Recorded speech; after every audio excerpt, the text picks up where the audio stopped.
لیکن ایک شخص جس کا نام مجدی بن عمرو جہنی ہے، وہ مسلمان اور کافروں کے بیچ میں آ کر لڑائی کو روک دیتا ہے۔ اس کی وجہ یہ ہے کہ اس شخص کا مسلمانوں اور کافروں دونوں سے یہ طے ہوا تھا کہ ہم تمہارے دشمن کے ساتھ لڑیں گے۔ تو اب یہاں اس کے لیے لڑنا پاسبل نہیں تھا، کیونکہ اگر وہ مسلمانوں کا ساتھ دیتا تو کافروں کے ساتھ جو وعدہ اس نے کیا تھا اس کی وعدہ خلافی ہو جاتی، اور اگر وہ کافروں کا ساتھ دیتا تو اس نے مسلمانوں کے ساتھ جو وعدہ کیا تھا اس وعدے کو پورا نہیں کر پاتا۔ اس لیے اس نے دونوں کے بیچ لڑائی کو رکوا دیا۔ دوسرا سریہ عبیدہ بن حارث ہے۔ ہجرت کے بعد ہی 60 یا 80 مہاجرین صحابہ کے ساتھ حضور پاک صلی اللہ تعالیٰ علیہ وسلم نے حضرت عبادہ بن حارث رضی اللہ تعالیٰ عنہ کو سفید جھنڈے کے ساتھ کمانڈر بنا کر اس جگہ کی طرف روانہ فرمایا جسے رابغ کہا جاتا ہے۔ اس سریہ کے کمانڈر حضرت مصطح بن اثاثہ رضی اللہ تعالیٰ عنہ تھے۔ جب یہ لشکر اس جگہ پر پہنچا جسے ثنیۂ مرہ کہا جاتا ہے، تو ابو سفیان اور ابو جہل کے لڑکے اکرمہ کے ساتھ 200 کفار جمع تھے۔ دونوں لشکروں کا آمنا سامنا ہوا۔ حضرت سعد بن ابی وقاص رضی اللہ تعالیٰ عنہ نے کافروں پر تیر پھینکا۔ اسلام کے اتہاس میں یہ سب سے پہلا تیر تھا جو مسلمانوں کی طرف سے مکہ کے کافروں پر چلایا گیا تھا۔ حضرت سعد بن ابی وقاص رضی اللہ تعالیٰ عنہ نے کل 8 تیر مکہ کے کافروں کی طرف پھینکا، اور ہر تیر نشانے پر لگا۔ مکہ کے کافر ان تیروں کی مار سے گھبرا کر بھاگ گئے۔ یہاں بھی دونوں لشکروں کے بیچ کوئی جنگ نہیں ہوئی۔ اسی سال ذی الحجہ کے مہینے میں حضرت سعد بن ابی وقاص رضی اللہ تعالیٰ عنہ کو 20 صحابہ کرام کی جماعت کے ساتھ حضور صلی اللہ تعالیٰ علیہ وسلم نے اس مقصد سے بھیجا تاکہ لوگ قریش کے کافروں کے ایک لشکر کا راستہ روکیں۔ اس سریہ کا جھنڈا بھی سفید رنگ کا تھا، اور حضرت مقداد بن اسود رضی اللہ تعالیٰ عنہ اس لشکر کے کمانڈر تھے۔ یہ لشکر راتوں رات سفر کرتے ہوئے جب 5ویں دن اس جگہ پہنچا جسے مقام خرار کہا جاتا ہے، تو پتہ چلا کہ مکہ کے کافر ایک دن پہلے ہی بھاگ چکے ہیں، اس لیے یہاں بھی لڑائی کی نوبت نہیں آئی۔ اسلام کے اتہاس میں سب سے پہلا غزوہ جس میں حضور صلی اللہ تعالیٰ علیہ وسلم شامل ہوئے وہ غزوہ ابوا ہے۔ پہلی مرتبہ حضور صلی اللہ تعالیٰ علیہ وسلم جہاد کے ارادے سے کافروں کے ساتھ لڑنے کے ارادے سے 2 ہجری سفر کے مہینے میں 60 مہاجرین صحابہ کو اپنے ساتھ لے کر مدینہ سے باہر تشریف لے گئے۔ حضرت سعد بن عبادہ رضی اللہ تعالیٰ عنہ کو مدینہ میں اپنا خلیفہ بنایا، اور حضرت حمزہ رضی اللہ تعالیٰ عنہ کو جھنڈا دیا، اور مقام ابوا تک کافروں کا پیچھا کرتے ہوئے تشریف لے گئے، مگر مکہ کے کافر بھاگ چکے تھے، اس لیے یہاں کوئی جنگ نہیں ہو پائی۔ مقام ابوا مدینہ شریف سے 80 میل دور ایک گاؤں ہے جہاں حضور صلی اللہ تعالیٰ علیہ وسلم کی امی حضرت آمنہ رضی اللہ تعالیٰ عنہا کا مزار شریف ہے۔ یہاں چند دن ٹھہر کر بنو زمرہ قبیلے کے سردار سے آپسی مدد کا ایک بانڈ لکھوایا اور مدینہ واپس تشریف لائے۔ اس غزوہ میں 15 دن آپ صلی اللہ تعالیٰ علیہ وسلم مدینہ سے باہر رہے۔ دوسرا غزوہ غزوہ بوعات ہے۔ ہجرت کے 13ویں مہینے 2 ہجری میں مدینہ پر حضرت سعد بن معاذ رضی اللہ تعالیٰ عنہ کو سردار بنا کر 200 مہاجرین صحابہ کو ساتھ لے کر حضور پاک صلی اللہ تعالیٰ علیہ وسلم کافروں کے ساتھ جنگ کی نیت سے روانہ ہوئے۔ اس غزوہ کا جھنڈا بھی سفید تھا، اور کمانڈر حضرت سعد بن ابی وقاص رضی اللہ تعالیٰ عنہ تھے۔ اس غزوہ کا مقصد مکہ کے ان کافروں کا راستہ روکنا تھا جو بزنس کے لیے مکہ سے ملک شام گئے ہوئے تھے۔ اس قافلے کا سردار امیہ بن خلف تھا، اور اس قافلے میں 100 قریشی کافر اور 2500 اونٹ تھے۔ حضور پاک صلی اللہ تعالیٰ علیہ وسلم اس قافلے کی تلاش میں اس جگہ تک تشریف لے گئے جسے اتہاس میں مقام بوعات کہا جاتا ہے،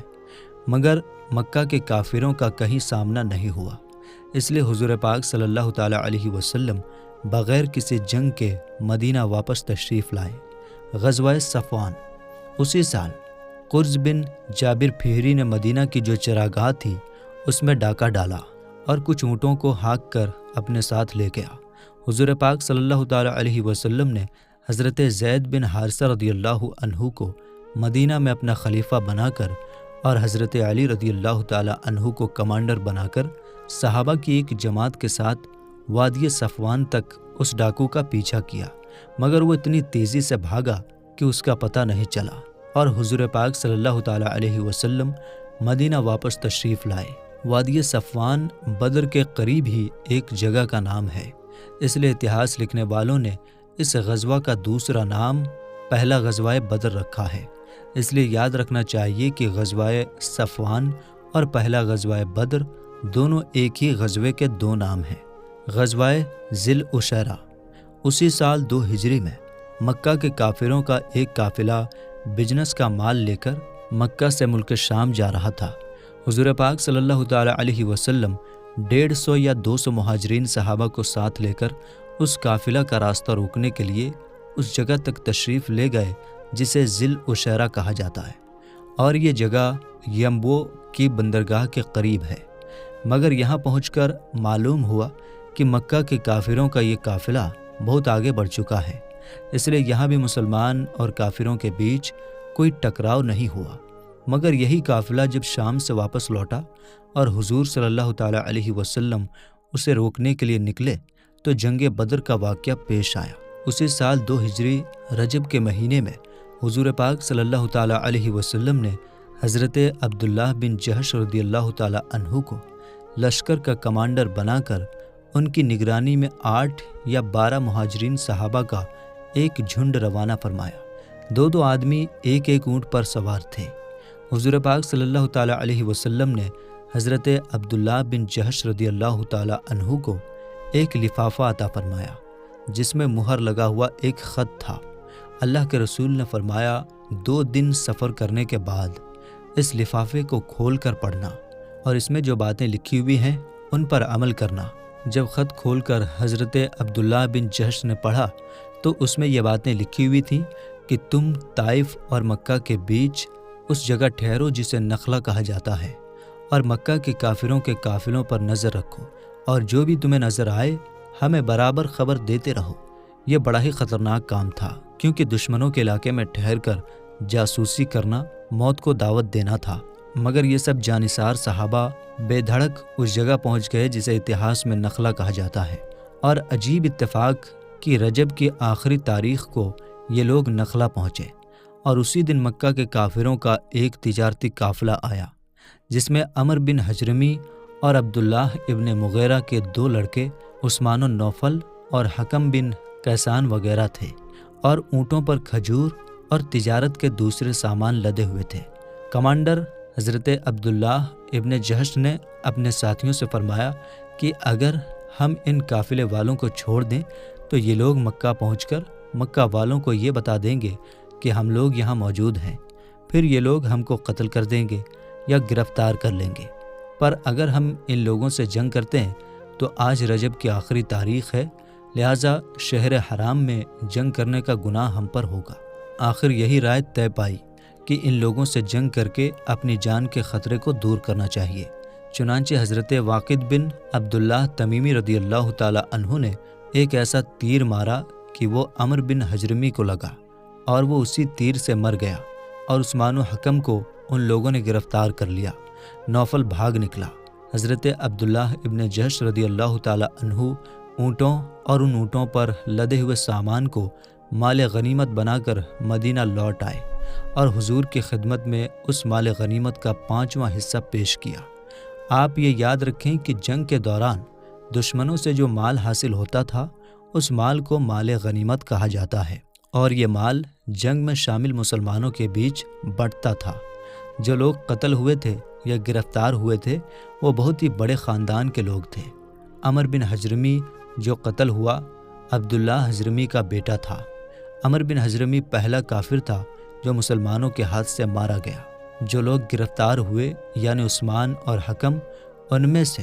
عثمان تو مغیرہ کا پوتا تھا جو قریش کا ایک بہت بڑا رئیس اور سردار گنا جاتا تھا، اور حکم بن کیسان ہشام بن مغیرہ کا آزاد کیا ہوا غلام تھا۔ اس بنا پر یہ جو واقعہ پیش آیا اس نے مکہ کے تمام کافروں کے غصے کو بڑھا دیا، اور خون کا بدلہ خون لینے کا نعرہ مکہ کے گلی اور بازار میں گونجنے لگا۔